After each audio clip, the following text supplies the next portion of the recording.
صلی اللہ علیہ وسلم ان من البیان لسحرا او کما قال علیہ الصلاة والسلام۔ معزز طلباء، یہ جو مجلس آپ لوگوں نے منعقد کی ہے، اس کا تعلق تقریر و خطابت سے ہے۔ میں بھی آپ ہی کی طرح ایک نوعمر نوجوان ہوں۔ ظاہر ہے کہ ابھی نہ میں اس میدان کا کھلاڑی ہوں اور نہ ہی مجھے وہ تجربہ حاصل ہے جو میرے پیچھے بیٹھی ہوئی بہت سی معزز شخصیات کو حاصل ہے۔ تو سب سے پہلا حق تو انہی کا بنتا تھا کہ وہ اس پروگرام کے حوالے سے اپنے تاثرات پیش فرمائیں، اور جس عنوان پر یہ مجلس منعقد ہوئی ہے اس کے تعلق سے کچھ قیمتی باتیں آپ لوگوں کے سامنے وہ رکھیں۔ لیکن چونکہ منعقد کرنے والے اور پروگرام پیش کرنے والے وہ طلباء کی جانب سے مجھ سے یہ درخواست کی جا رہی ہے کہ میں کچھ تاثرات پیش کروں، اس لیے الامر فوق الادب کے تحت میں یہاں بیٹھ رہا ہوں اور دو چار باتیں آپ لوگوں کے سامنے عرض کرنا چاہتا ہوں۔ طلبہ عزیز، مدارس کے قیام کا جو اصل مقصد ہے وہ صرف دین سیکھنا نہیں ہے، اس لیے کہ فقط دین سیکھ لینا ظاہر ہے کہ یہ مقصد اصلی نہیں ہو سکتا، بلکہ اس دین کو سیکھ لینے کے بعد عوام الناس تک اس کی رسائی اور عوام تک دینی باتوں کو پہنچانا اور قرآن و حدیث کے مواعظ کو ان کے سامنے بہترین انداز میں اس طور پر پیش کر دینا کہ وہ قرآن و حدیث سے متاثر ہوں اور اس پر عمل پیرا ہوں، یہ اصل مقصد ہے۔ اور ظاہر سی بات ہے کہ قرآن و حدیث کو سیکھ لینے کے بعد اس کی تبلیغ اور عوام الناس تک اس کی رسائی یہ اتنا اہم مقصد ہے کہ اس کے بغیر مدارس کا ثمرہ اور نتیجہ بظاہر کسی کو نظر نہیں آ سکتا۔ عوام کے لیے ان مدارس سے تعلق اور ربط کی جو صورت ہے وہ یہی ہے کہ طلبہ عزیز یہاں سے علم دین سیکھ کر ان تک پہنچائیں۔ ظاہر ہے کہ اگر طلبہ علم دین سیکھ لیں اور اس سیکھے ہوئے علم کو صرف اپنی ذات تک محدود رکھیں تو ظاہر ہے کہ عوام کی جانب سے ملنے والا چندہ اور ان کی طرف سے ملنے والی امداد کا کما حق ہو عوام کو کوئی فائدہ نہیں پہنچے گا۔ ہم اپنی ذات کو تو روشن کر لیں گے، لیکن اپنی ذات کے ذریعے سے ہم عوام کو کوئی خاطر خواہ فائدہ نہیں پہنچا پائیں۔ اسی لیے حضرت تھانوی رحمۃ اللہ علیہ نے لکھا ہے کہ مدارس کے قیام کا مقصد اصلاً دعوت اور تبلیغ ہی ہے، لہذا اگر علماء صرف درس و تدریس میں ہی لگے رہے اور درس و تدریس سے آگے بڑھ کر کے وہ عوام کے لیے کوئی کارنامہ انجام نہ دیں اور اپنی دینی باتوں کو عوام تک نہیں پہنچاتے تو یہ علماء اپنے کار منصبی کے اندر کوتاہ کار ہے، یہ اپنے منصب کا کما حق ادا نہیں کر رہے۔ اس لیے علم دین پڑھنے کے بعد اس کو پہنچانے کی فکر کرنا یہ بہت اہم اور ضروری چیز ہے، لیکن ہر کام کے کرنے کا ایک طریقہ، ایک اسلوب اور انداز ہوتا ہے۔ آپ نے اس علم کو پڑھ لیا، خود جان لیا اور سمجھ لیا، لیکن لوگوں تک اس کو کیسے پہنچانا ہے، لوگوں کو دین سے کس طرح متاثر کرنا ہے اور ان کے دل و دماغ میں اپنی پڑھی ہوئی باتوں کو اور قرآن و حدیث کے ارشادات کو کیسے پیوستہ کرنا ہے، اس کے لیے بھی ٹریننگ کی ضرورت ہے، اس کے لیے بھی مشق کی ضرورت ہے، اور اسی مشق کا نام ہے تقریر اور خطابت کی ٹریننگ۔ عوام سے آپ کا جو سب سے پہلا تعلق جڑتا ہے دینی افادے اور استفادے کے اعتبار سے، تو وہ اسی خطابت کے ذریعے سے جڑے کہ آپ علم دین اور علم دین سے پڑھی ہوئی باتوں کو عوام تک کس انداز میں پہنچاتے ہیں۔ اس کے لیے آپ کو بہت زیادہ مشق کی ضرورت ہوگی،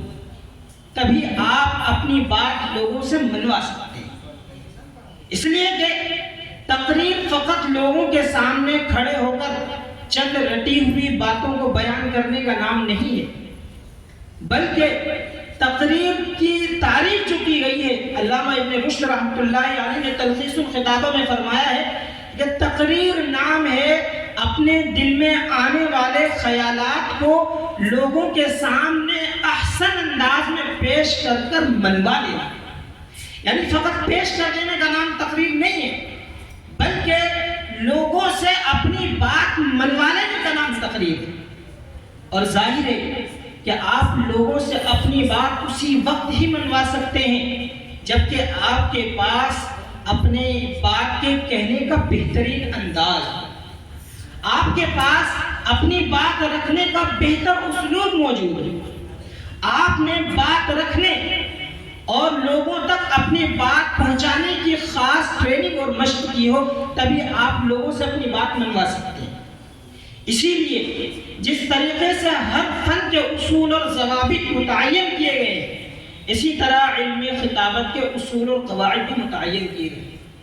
بلکہ اس فن پر علماء اسلام نے باقاعدہ کتابیں لکھی، اور ہمارے اس زمانے میں اس فن پر تو بہت زیادہ محنت ہوئی ہے۔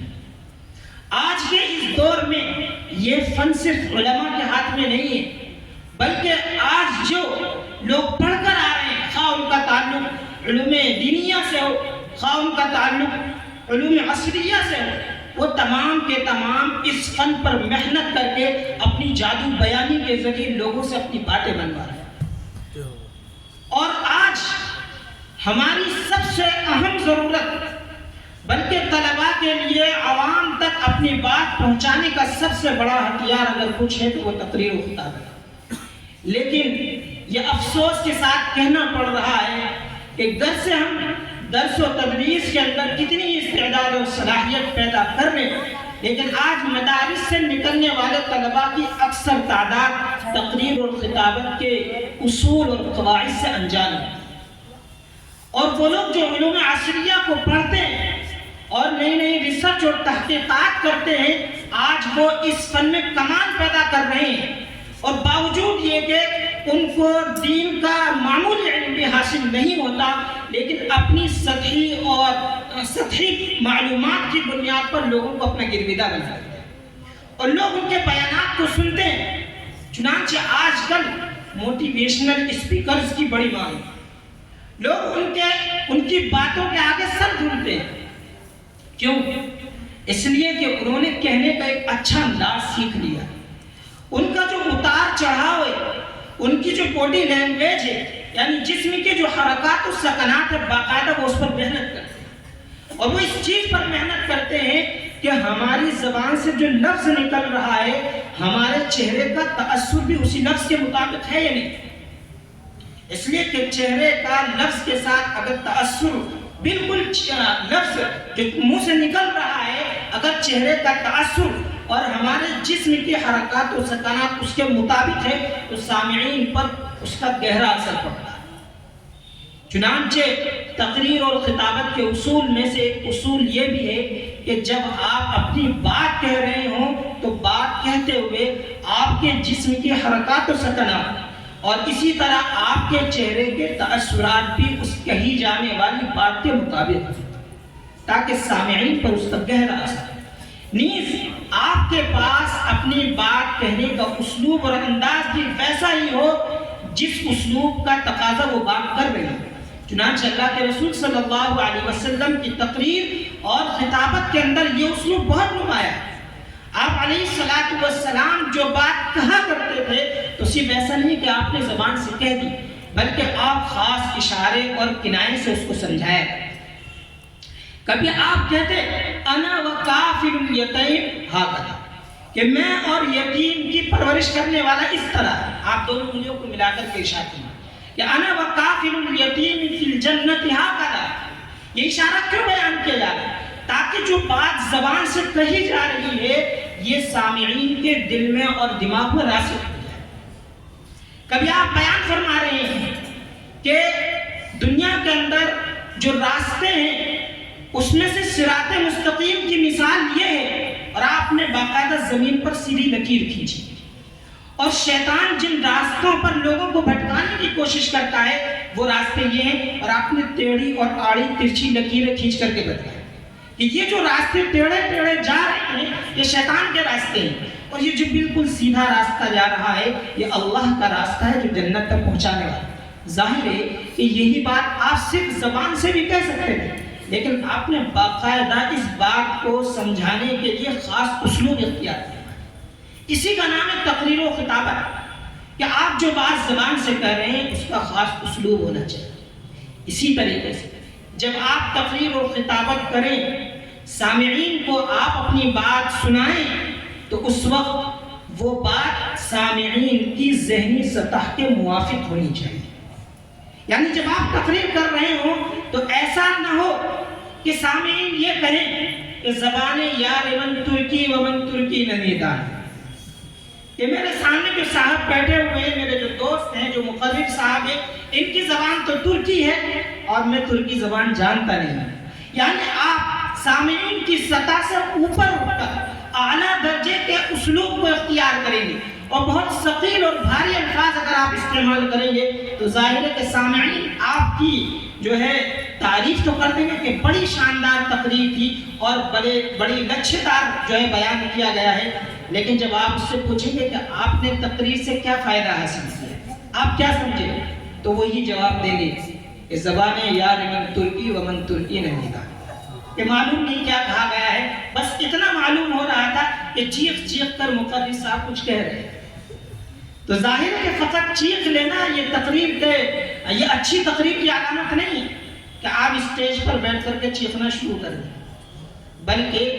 آپ کی تقریر اور آپ کی زبان سے نکلنے والے الفاظ کا جو لہجہ ہے اور اس کا جو اتار چڑھاؤ وہ بھی الفاظ کے مطابق ہونا چاہیے۔ اسی طریقے سے آپ جب تقریر کہیں یا آپ جب بیان کریں تو اس میں آپ جو ہے اپنے بیان کو پہلے مرتب کریں، باقاعدہ آپ اس کی خاص مشق اور تیاری کریں۔ یہ نہ ہو کہ آپ جو ہے بس دو چار چیزیں دیکھ کر کے آ جائیں اور اسٹیج پر کھڑے ہو جائیں تو یقینی طور پر آپ جو ہے شکست فاش سے دوچار ہو جائیں، اور آپ سامعین کے سامنے اتنی ہی بات رکھیں یا وہی مضمون رکھیں جو سامعین سمجھ سکتے ہیں۔ کوئی ایسا مضمون ان کے سامنے بیان نہ کیا جائے جس کو وہ ہضم نہ کر سکے، جو ان کی ذہنی سطح کے موافق نہ ہو۔ مثلا یہ کہ آپ عام مجمع میں کوئی علمی اور فقہی گفتگو کرنے بیٹھ جائیں اور اس پر آپ دلائل دینے لگے تو ظاہر ہے کہ وہ ان کی سطح سے باہر کی چیز ہوگی۔ چنانچہ مولانا محمد علی جوہر فرماتے ہیں کہ دیتے ہیں بادہ ظرف قدح خار دیکھ کر، یعنی سامنے والے کی ہضم کرنے کی صلاحیت کو دیکھ کر ہی اس کا پیمانہ بنا جاتا ہے۔ یہ نہیں کہ ایک آدمی جو اپنے ہاتھ میں برتن لے کر کے بیٹھا ہوا ہے وہ تو بہت چھوٹا ہے اور آپ کو دیکھتے جا رہے ہیں وہ سارا نیچے گر رہا ہے۔ تو تقریر کے اصول میں سے ایک اصول یہ بھی ہے کہ آپ ایسا مضمون چنیں جو سامعین کی ذہنی سطح کے موافق ہو اور بات ان کو اچھی طرح سمجھ میں بھی آ جائے۔ تو آج کل طلباء کو اس پر بہت زیادہ محنت کرنے کی ضرورت ہے کہ وہ بہتر سے بہتر اسلوب اختیار کرنے کی کوشش کریں، اور آپ اس سلسلے میں اپنے علاقے کے یا اپنے مدرسے کے یا جہاں بھی آپ ہیں وہاں جو مشہور مقرر ہیں، جو واقعتاً مقرر ہیں، آپ ان کے اسلوب کو غور و فکر سے دیکھیں کہ ان کا اسلوب کیا ہے جس کی وجہ سے سامعین متاثر ہوتے ہیں۔ اور سب سے آخری چیز ہے یہ ہے کہ تقریر اور خطابت کے لیے یہ تمام چیزیں اس کو مزین کرنے والی تو ہیں لیکن مؤثر نہیں ہے۔ مؤثر بنانے کے لیے اور اپنی خطابت کو لوگوں کے دلوں میں اتارنے کے لیے اور عمل کا جذبہ پیدا کرنے کے لیے سب سے اہم چیز اگر کچھ ہے تو وہ اخلاص ہے۔ آپ کتنی ہی اچھی تقریر کر لیں، آپ لچھے دار بیان کر لیں، آپ شعلہ بیان مقرر مشہور ہو جائیں، لیکن اگر دل میں آپ کے اخلاص نہیں ہے تو آپ کی اس بات کا کوئی اثر نہیں ہے۔ اگر آپ کی تقریر میں تمام اصول موجود ہیں، خطابت کے تمام قوانین کی رعایت کی گئی ہے، تو یہ ایسا ہی ہے جیسا کہ کاغذ کے پھولوں کو بہت اچھے رنگوں سے رنگ دیا جائے، جو دور سے تو بہت خوشنما معلوم ہوتے ہیں لیکن ہے کہ کاغذ کے پھولوں میں خوشبو نہیں ہوتی۔ تو اسی طرح آپ کی تقریر میں تمام اصولوں کی رعایت تو کی گئی ہے لیکن اس میں اخلاص کی خوشبو نہیں ہے۔ تو جس طرح کاغذ کے پھول میں خوشبو نہیں ہوتی اور لوگ اس کی وجہ سے اس کو پسند نہیں کرتے، اسی طریقے سے اگر آپ کی تقریر میں اخلاص کی خوشبو نہیں ہوگی تو لوگوں کے قلب و دماغ پر اس کا کوئی اثر نہیں۔ تو اس کے لیے آپ کو اخلاص پیدا کرنے کی ضرورت ہے۔ اسی لیے انبیاء کی بات سب سے زیادہ مؤثر ہوگی، اس لیے کہ ان کی خطابت اور تقریر میں تمام اصول اور قواعد کی رعایت کی جاتی ہے۔ یہی وجہ ہے، کسی شاعر نے کہا واعظ کا ہر ایک ارشاد بجا، تقریر بہت دلچسپ مگر، کہ واعظ صاحب نے تقریر تو بہت اچھی کی اور ہر بات مدلل اور بجا بالکل درست کہی، آنکھوں میں سرور عشق نہیں، چہرے پہ یقین کا نور ہے۔ آنکھوں میں عشق نہیں ہے، تڑپ نہیں ہے، دل کے اندر اخلاص نہیں ہے، خود اپنی ذات پر خود اس کا عمل اگر اس پر نہیں ہے تو ظاہر ہے کتنی اچھی تقریر کر لے لیکن اس کا خاطر خواہ نتیجہ برآمد نہیں ہو سکتا۔ تو یہ چند اصول اور قواعد ہیں جو میں نے آپ کے سامنے رکھ دیے ہیں، امید ہے کہ آپ لوگ اس سے فائدہ اٹھانے کی کوشش کریں گے۔ بس انہی چند باتوں پر میں اپنی بات کو ختم کرتا ہوں۔ وآخر دعوانا الحمدللہ رب العالمین۔